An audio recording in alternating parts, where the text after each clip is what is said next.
How I Met My Monster, written by Amanda Noel, illustrated by Howard McWilliam. One night, when I reached under the bed for my truck, I found this note instead. From the office of Mr. Z. Monsters, meet here for final test. Z. Ha!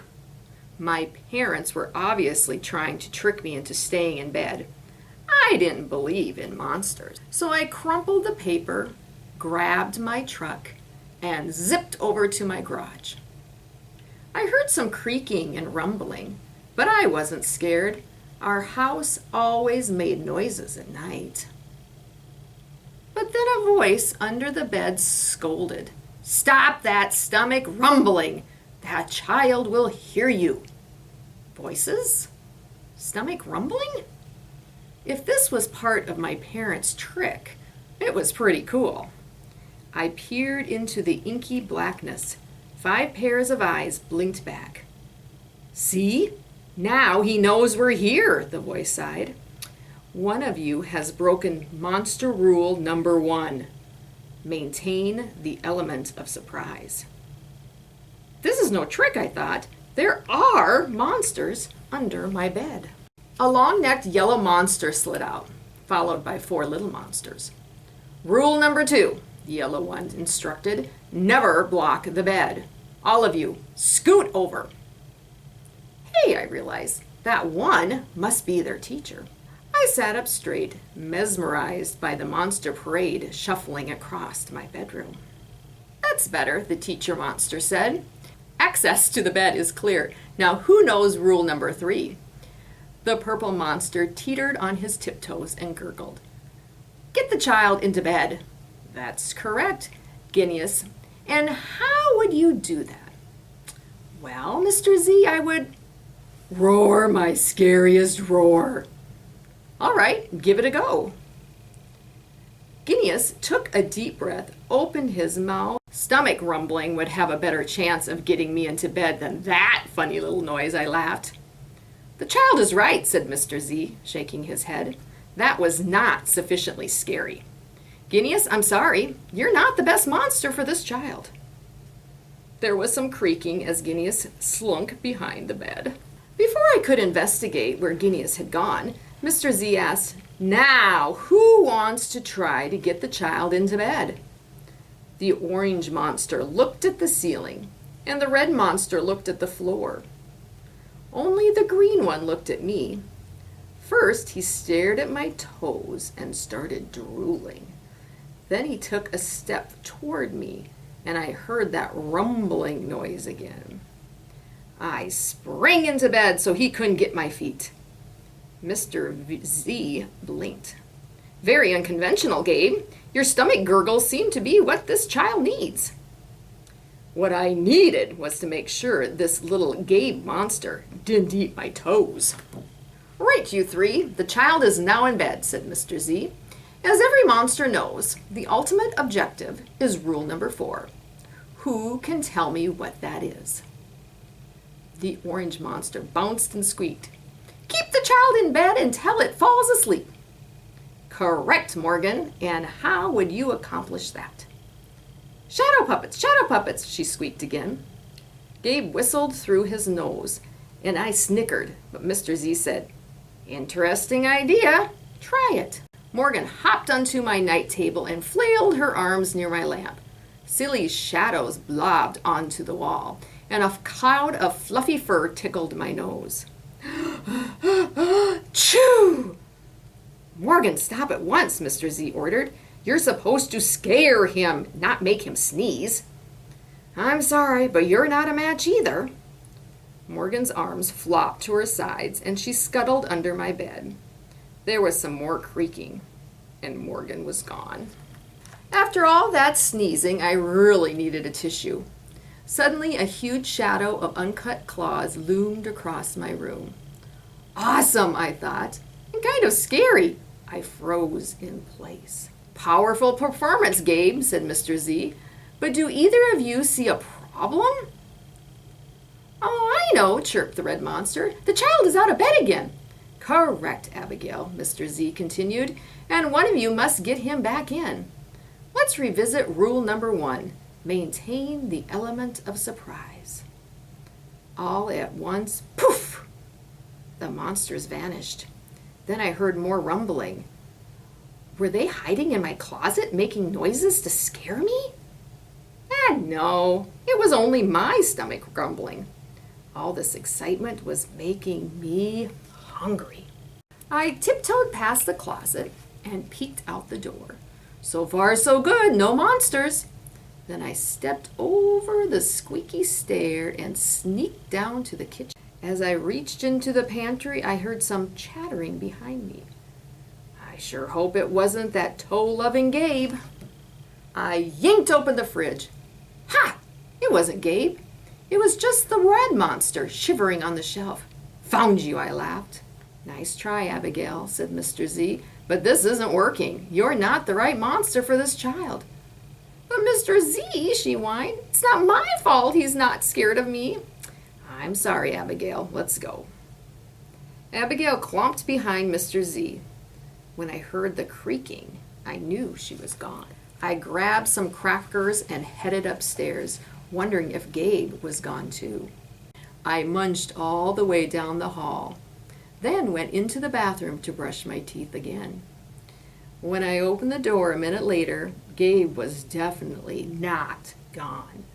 He was right there, and he was huge.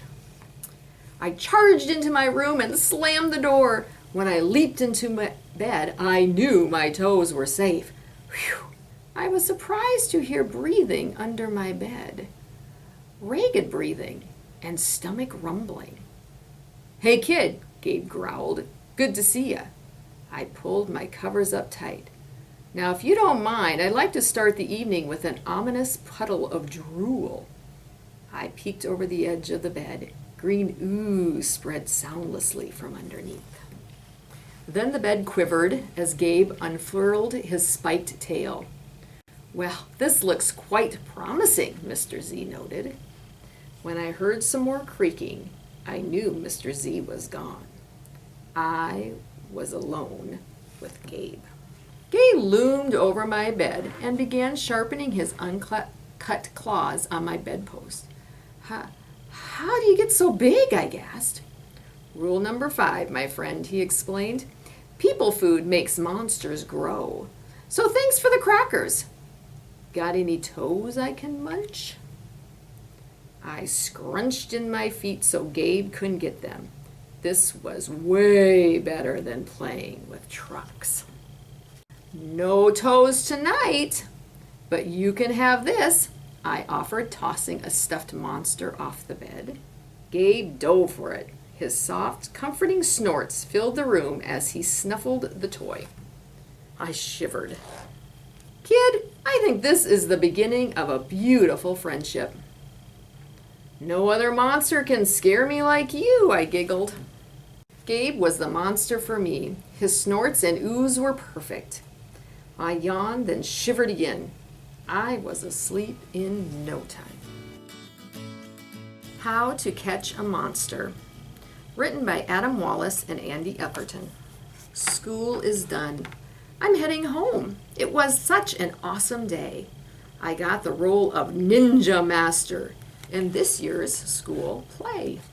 So now I'm feeling brave and strong and full of courage too.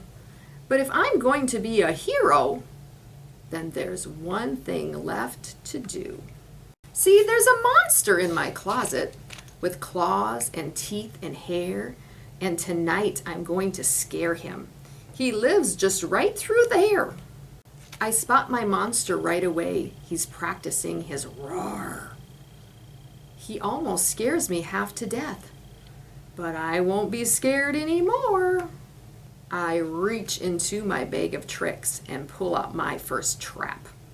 I'll catch my monster right away. It'll be a snap. Okay, he's stronger than I thought, but I'm not finished yet. I'll catch him in my super sticky ninja nabbing net. Heck, he's just escaped again, but my next trap will not miss. I'll give him every trick I've got. He won't get out of this. I stare at him and he stares back. His monster eyes look sad. I'm sorry, friend, I really am. Oh, please, just don't be mad. I never meant to scare you. I did it by mistake. It's hard to play when you're asleep. I want you wide awake. So then I stop my ninja bot, and he pulls the bars apart. I shake his hand, and then he smiles and rips a massive fart. That's how we say hello, my friend. We do it all the time. Just take a whiff. You'll see it smells like strawberries and lime. And then he takes me to his house, which seems a little weird.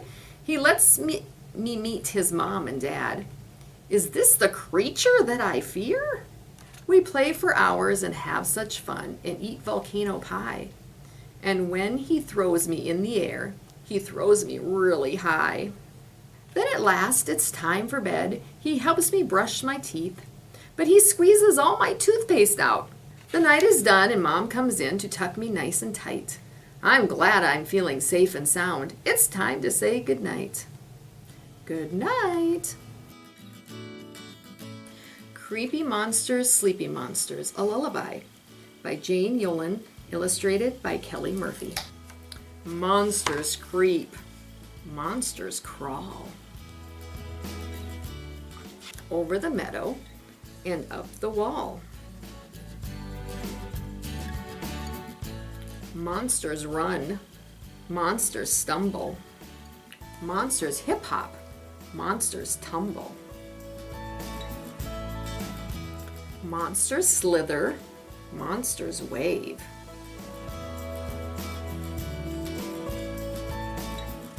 All in a hurry to get to their cave, where monsters grab a bite to eat.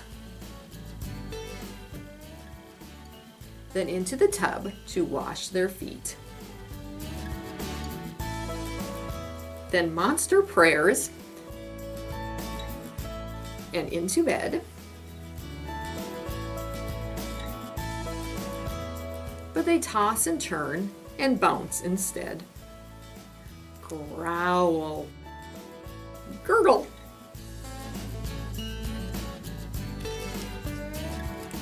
Burp. Grrr. Snarl. Snarf. I'm not sleepy.